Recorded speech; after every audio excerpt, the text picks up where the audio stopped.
Guys, thank you for joining. This is Essence of Life, and today we're talking about life in Iran. I'm Amanda Armagost. I'm Dr. Abbasi. Obviously, I'm Iranian, or what we call Persian. By the way, Persian come from Greek word that Greek used to for us Persian, and that Persian were just a small part of Iranian, I would say, nation. Yeah, so to start off, I want to actually ask some questions that I've been hearing in the news lately. What is the population of Iran? It's about getting close to 85 to 90 million people. And then what are like the demographics of that? Can you break it down? Lots of young people, and the Iran, like many other countries, it was growing very rapidly. But about 20 to 30 years ago, the government started the campaign of reducing the birth rate. And as a matter of fact, the birth rate dropped dramatically, and it never caught up to what government wanted to be. Now, for every healthy nation, the rate of the birth should be about 2.2, 2.3. So meaning every couple should have 2.3 babies. It's not a fraction of the babies, but to keep so the population. Lily counts as the 0.3. no, not pet. To keep it just steady. Yeah. And in Iran, it dropped to 1.8, which is below sustainable. In countries like Japan that are really aging, that's a problem actually. So about 10 years ago, government tried to reverse that actually, but people don't want to have children. I think that's like a global epidemic, is people just don't really want to have children right now. We know that from every society, when the education and standard of living increases, the birth rate decreases. So the best solution for overpopulation of the earth is giving people a good life. So and wow, you would think that would just be common sense. Yeah. So but still there are lots of young population, very dynamic, very young, and surprisingly very well educated. I know this is not a political discussion, but one of the things that happened after Islamic Revolution, actually the literacy rate increased dramatically. Why? Because until then, most of the education was in the big cities. But after the revolution, it was one of the promise of the revolution to give entire population better living standard. So lots of villages and so on, they start having, water, regular city water or so on, electricity, schools, and so on and so forth. That was kind of around the time that you left? Yeah, I left about 8 years, 7, 8 years after Islamic Revolution. The revolution was 1979, and I left Iran 1986. So I was there for the revolution, and I was there for the Iraq-Iran war. And by the way, for somebody who has seen it all, nothing ever good comes of any revolution or any war, period. I can tell you, and if you are a student of the history, go read about any revolution, any war. I don't believe ever overall for humanity anything good has come out of it. But I want to talk about the people of Iran. Yeah. There's how many? What did you say the population was? Getting close to 90 million. 90 million. What's the population of the U.S.? It's about 370, 380 million. So 90 million. What state would you compare that to, or what states? California? No, California is 40 million. So California plus Texas, maybe? Well, California plus Texas plus Florida. Okay. So it's not a small country. No, not a small country. Yeah. And but talking about these young people, one of the things that is very amazing is that there's lots of educated people. Yeah, I was looking up the literacy rate in Iran. The adult literacy rate is about 90 or 89%, which is really comparable with the US. Mm-hmm. And what as well I think is important, that if you go to universities, if you go to places of education, majority of the students are female. But there is a difference between like Iran and some other Islamic countries where, like in Pakistan, that people go to school. There's lots of female students, but then they go become housewives. Not in Iran. in Iran, this woman, they go into science, they go in being a doctor, they go being very active in a social life and so Wasn't on. Iran in the news recently about some scientists, some women scientists? Well, actually, it was actually a meme on TikTok. I saw it that when Trump visited Saudi Arabia, the women were dancing the traditional dance, which is good. I mean, that the tradition, and some Iranian meme were making fun of that. Said, "Great, Saudi Arabia, women can now dance for foreigners," and then has a picture of Iranian scientists, female, also female, who made the first private satellite being sent to outer space. And was saying that, okay, you're progressive, you can Yeah, I dance, see. I but get it. our Yeah. our female, our woman send a satellite to outer space. And that's impressive, an all-female team. Yes, yes. Now that is, I think that's one of the probably most different between Iran and some other countries. Yes, they in the government they have to cover their head. By the way, in Iran, no woman cover the head anymore. It's gone. There's lots of small changes that are happening, and I'm all for small changes. I'm all against revolution and war. Yeah. Things has to happen slowly. Rule of law is important. Whatever it is, the law. Maybe we don't like it, we can change the law. Mm-hmm. But considering that there is a country, organized country with the rule of law, I think that's important. Let's talk about the women in Iran, because I know they are disadvantaged. I know they have to fight lots of fights. That's, I would say, no woman should fight that. But one of the things is that Iran was a very conservative country. When Islamic government came and separated like female, woman, man, school, and so on, and so on, lots of these conservative people say, okay, I don't have to be worried about my daughter being among a bunch of horny men.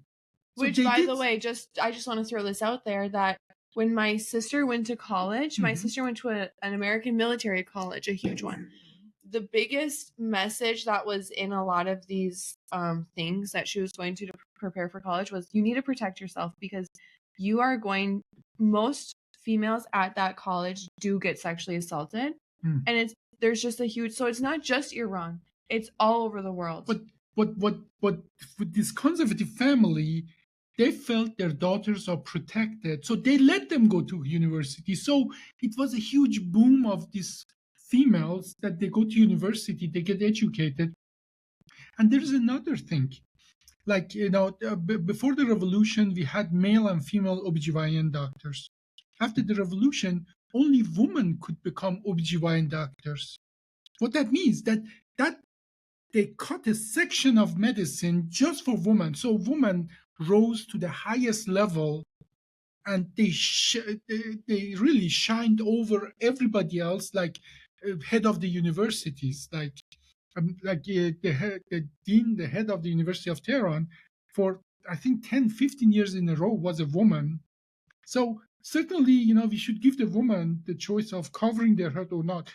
Their choice. It's their choice. But considering, if you talk really to educated, well Iranian women, their struggle is not covering their head or not. That is a minor thing.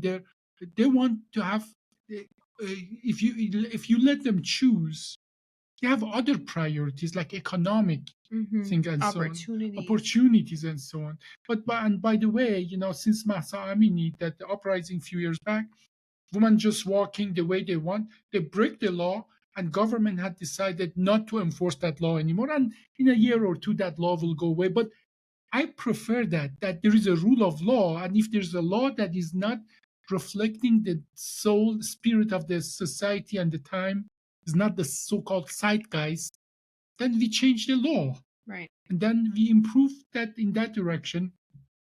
Now, these young people in Iran, they are very savvy.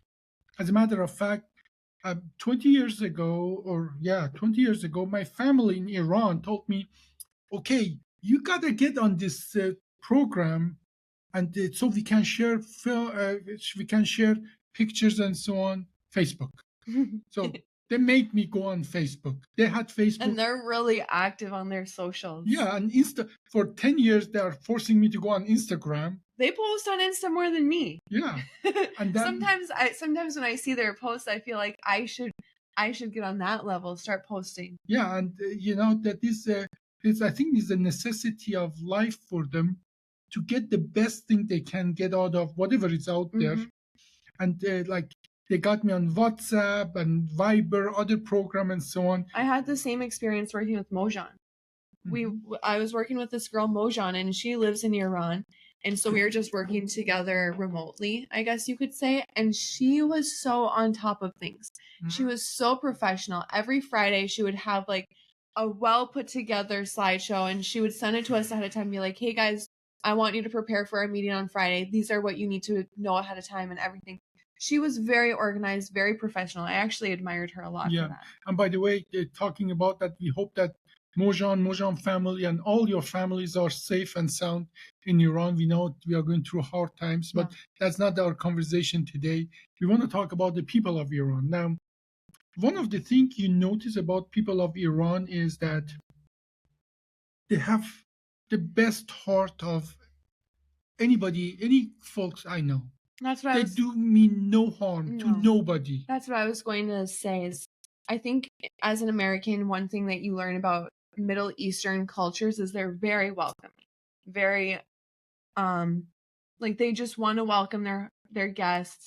They're very warm cultures. They give their best to their guests. Yeah. To the stranger. Yeah, compare it to European cultures. Yeah, in European culture it's like, this thing is not about putting other cultures down. But compared to other culture, Iranian, they give always the best to their guests. They go way out of their way, They give, they actually, as a matter of fact, they make sure that strangers are more taken care of than their own people. And that's in a culture. Another thing I have noticed is that, and that reflects in the history of Iran, is that like imagine this is me. I was a young wild man, and we fought in Iran a lot in the school and so on. In Iran, you always, even if you totally want to fight somebody, you always want to the other one hit you first. Yeah, it is something that it's like a shame. Start hitting first, and that reflects in our Iranian history. For 400 years. Iran has never ever started a war. But they'll we have had many wars, but never ever in the 400 years we started a war. And that as well in the human interaction, if people want to fight, they come in your face and they want the other one. They want the other one to hit first. Yeah. But then and as well. What I notice is that this education, how it's valued, I know that some people think that in Islamic countries, they don't let the girls to get education. That is for every Iranian culture, every Iranian parent, their daughters going to school, to university, achieving higher levels. That's the highest level of pride for a father when the daughter achieve education and higher level of academic achievement and so on. It is, I think, at least for Iran, it's an absolutely wrong picture that maybe some Westerners have that they limit their females, daughters, and so on to be just what we consider a typical female role in Islamic countries.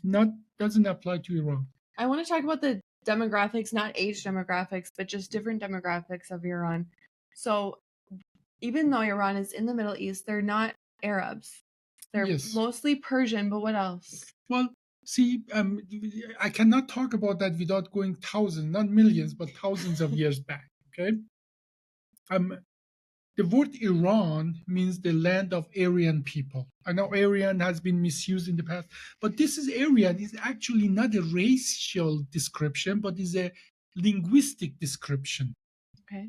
Now, Earth goes every 40,000 years through certain motion, pivoting, we call it precession, that makes certain area hotter, certain area colder. We call them ice ages.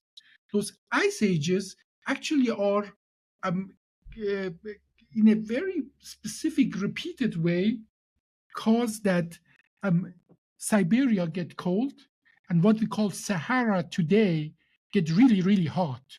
As a matter of fact, Sahara, which is in North Africa, used to be a lush water. Wow. There are whale carcasses there, so whale didn't walk there. Right. Yeah. But what we know is that that was lots of water, part of ocean, and so on. But through this procession, every 40,000 years, it becomes really hot in North Africa and really cold in Siberia. So when both of them are bad, obviously for human. Right. So what happens when Siberia get cold and Sahara get hot? Same. People try to move away from that area. And that happens about 30, 20,000 years ago in lots of waves. People from North Africa moved north, and there's only one way to go, through the Sinai Peninsula to what we call Middle East.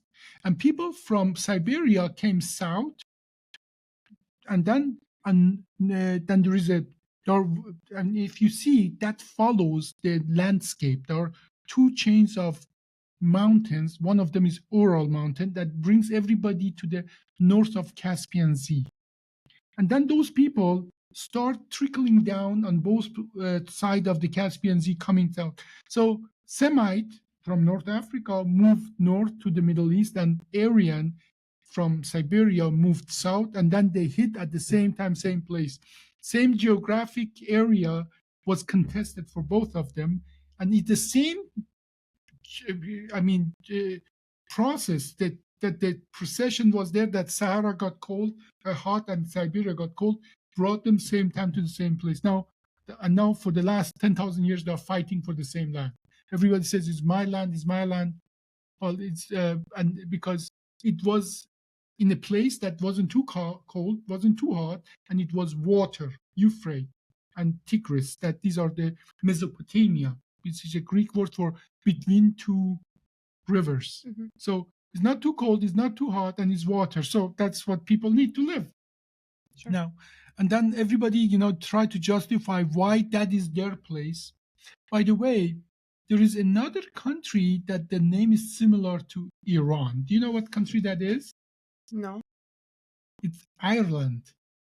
Oh, okay. Ireland, yeah. So it is important for everybody to know that when these Aryan people or linguistic people came and spread it out, practically they populated the entire Europe. Okay. And we say today Indo-German, meaning from the eastern to the most western distribution of these people. And that was the total craziness of the Nazis. They thought, oh, we are German, we are Aryan. So everybody there is Aryan. Yeah, actually, I think people say Indo-European. Yeah. I think Germans might say Indo-German, but Indo-European. But except two distinct groups, which is today's Hungary and Finland, everybody there is Aryan. And the word Ireland actually is a old way of land of Aryan people, like Iran is land of Aryan people. But these people are not unified. They're not linguistic. They're close, but ethnological. They're different group of people. Like in Iran, we have my family is Azeri, mostly Turkish language, but which is as well related.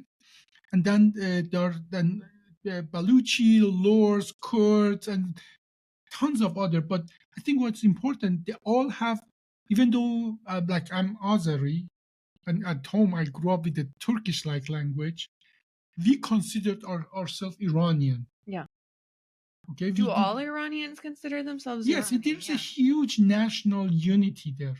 All these people, yes, we speak different language, but we are proud of our Iranian heritage. And that is a difference between Iran and some other countries around there. They are artificial, whereas Iran, in this way, has existed for 5,000 years. That creates a national unity. It's a historically rich, and it has survived. You cannot imagine all the things Iranian has survived, like We survived the Genghis Khan, where killed 90% of the people of a city and so on. Or obviously Arab invasion. Obviously Alexander, we don't call Alexander the Great.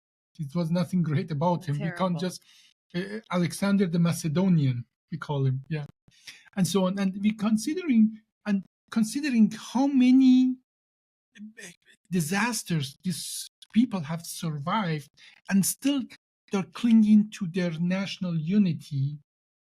If anybody just would understand that, you understand that if you threaten them from outside, all you are going to do is unify them around the government.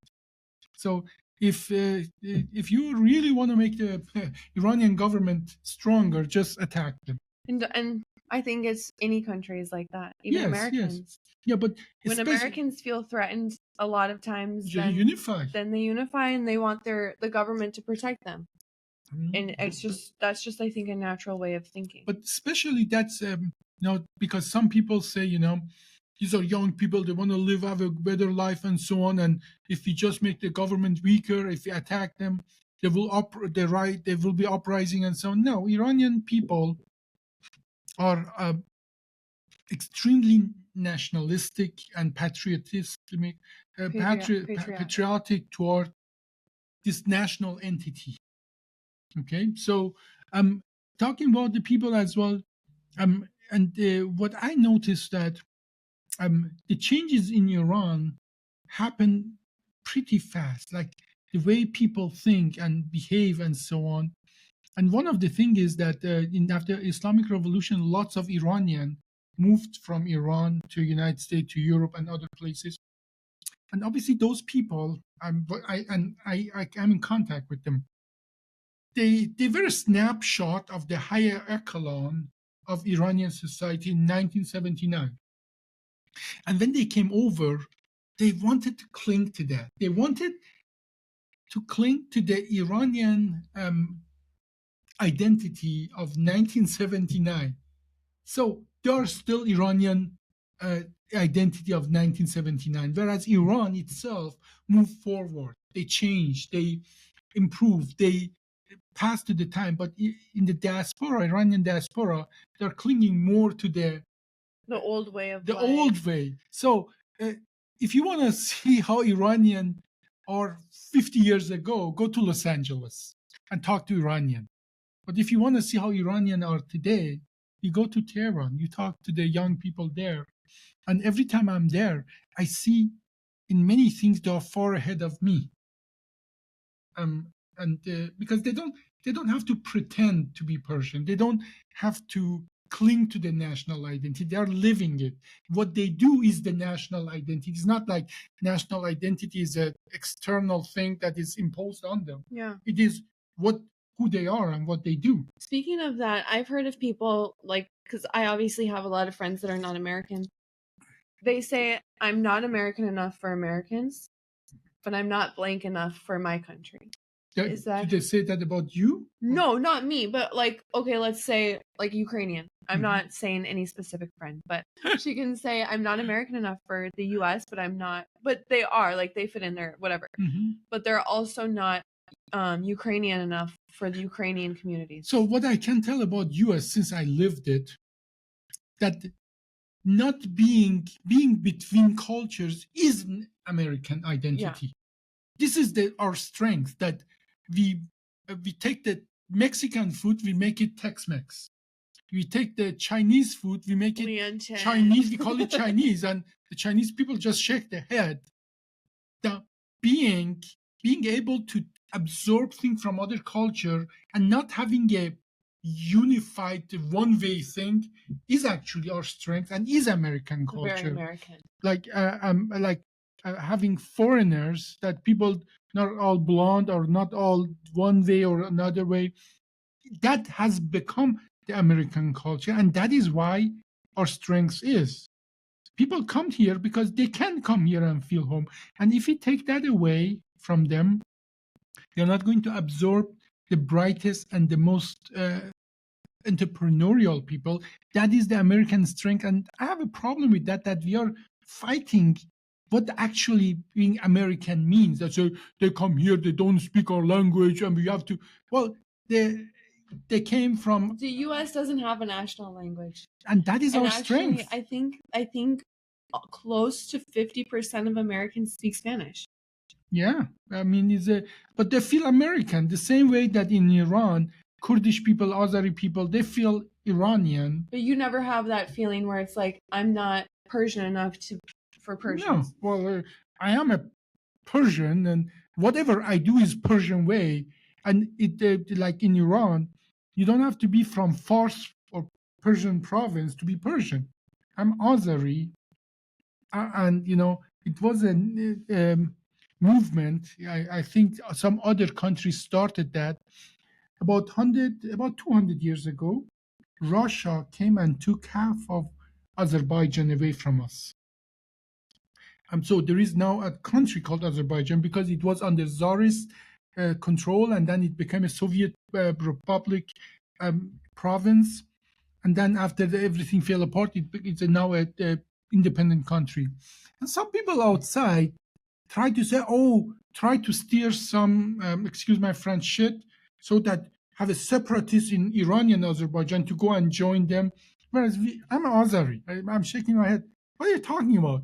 You're an artificial place. You're just living of the mercy of some bigger powers and so on. Whereas you should come and join us. Yeah. Because this is our core. This is who we are. This is where we came from. Mm-hmm. Okay? Like they say, they're being disadvantaged. I've never felt being disadvantaged of Persian. As a matter of fact, the supreme leader of Iran is Azeri. The Pezeshkian, the president, is Azeri. Okay? We never had the feeling that our language or identity is being suppressed. Now, I'm telling you, it's not everywhere like that, but this has been for thousands of years that our differences, they come together and make us stronger in Iran, and we don't deny other people their individual identity. They don't have to speak our language to be Iranian. And that is how we have survived thousands of years. What do you think Iran's biggest strength is? You said that the U.S.'s biggest strength is pretty much our diversity. What do you think Iran's biggest strength is? Our national identity. Our national identity is that, yes, you're Genghis Khan. You come and kill all of us, but those who survive, we cling to that. You're, Arab invaders. You come and you prevent us. You forbid us to speak our language. But you know what? In a few hundred years, we will come back to where we are. It is so old. It is like one of those trees. It has so many roots. You cut us all you want. We will sprout back or and like the trees be back there. When the tree, someone puts a fence near a tree and the tree just engulfs the fence. Yeah, and then that is the point. We are going to make you like us. Yeah. Like when the Alexander came, at the end of the thing, he made all his generals marry Persian woman, and then I don't know why he would do that, because if you know Persian woman, they will take you and they will own you. And they actually took Iranian ways. Same with the Mongols. When the Mongols came, all the higher administrator of the Mongol Empire, they were Persian. All of them. That is how they could rule this vast thing. Same with the Arabs and so on. Like we say, people like most of these mathematicians and so on. We say Al-Khwarazmi, like Arabic name and so on, but they were all Persian. Okay, so this national identity is stronger than, I would say, almost any country that's out there. And it is the unity that brings us together. Like, I know that once in a while, some other powers try to steer shit by bringing these separatistic things into play, but they never will succeed with that. Because if that was something that could be done, it would have happened already in the last 5,000 years. Sure. And what's Iran's biggest industry? At this point, unfortunately, it's still gas and oil. Iran has the highest gas reserves, and I think third or second largest oil reserve on the planet. But well, that kind of explains why other like bigger powers are always trying to dismantle Iran or make it fall we apart. call it, actually, in the economy, they call it the curse of oil, meaning that if you look at all the countries in the world, those countries were empires like America, British Empire, French, and so on. If they have no interest there, they go become peaceful and prosperous. Those countries that have something that other people want, they become more dictatorial, less prosperous, because how do you get attacked all the time? Yeah, how do I come and get your stuff from you? Well, it's just like a human. I make you weak, I make you fight your neighbor. While you guys are fighting, I come and get what I want. Mm-hmm. But and if I have no interest in you, a human who always has to defend themselves is going to become defensive. Yeah, absolutely. And that's how lots of Iranians feel, that that we never have been let live our own lives. We have to just comply with some external powers, and that resentment is big. Still, I can tell you, if as an American you go to Iran, in no country you will be more welcome, more heartfelt acceptance than in Iranian family. They take you to their home, they give you their best food, they make sure you're safe. And make sure that when you leave the house, you can barely walk, probably because you're so full. It is important that you're taken care of. Keep you up all night talking. Yeah, but I was actually okay. So take out oil and take out gas. What is, because we talked a lot about the education in Iran. So what are people studying? No, I would say, and that's obviously not this formal statistic. The third thing that Iran sent to the rest of the world is Iranian brains. People get I have a statistic here, actually. Oh. In STEM, women constitute 66% of med students and 70% of engineering grads. And unfortunately, the smartest of them, they go out of Iran. And that is really painful for me, because I did the same thing. So I'm guilty as charged. Not that I'm saying that I'm the smartest, but many of these highly educated people, they leave the country and benefit other places, especially United States. Iranian diaspora in the United States have the highest rate of university degrees, and contribute most to the economy and so on, more than almost any other. But that does make sense to me, because if you live in a country that's constantly like trying to be destabilized, your country has other things to worry about. They can't put as much money towards higher education or advancing technology like the US can. The US can really advance a lot of technology, so a lot of people feel like if they go to the US, they have better opportunities. Yes, people do come here for opportunity, as I did. Came here for opportunity. And that is why I think it is stability is the best thing to about 20 years ago, we had a president, Khatami, that was talking about the wall of distrust. Okay. There is I'm going to give you another example. For almost 200 years, France and Germany fought each other. They're neighbors. They fought each other very bloody. But they could never fight each other, because young people in Germany, they know young people in France, and vice versa. They know they're not each other's enemy. I think that is what's going on here right now, that a lot of people in the United States, they think, they have this picture that people in Iran, they hate us. Nothing is. I don't believe there's any society more pro-American society. Now I'm talking about the government and Iranian culture, and you see it. If you visit, you see it. And I think that is the power of the social media. Yeah. You like in TikTok. Yeah. Do you remember that helicopter? Yeah. That was a Bosnian or Serbian thing. And then you see some African, and you see the world is going to a good place where we know each other and we accept each other and we are not enemies anymore. Yeah. Now, certainly certain group of people, their livelihood is depending on people fighting. And they're going to try to prevent us of becoming friends. But I'm optimistic in that.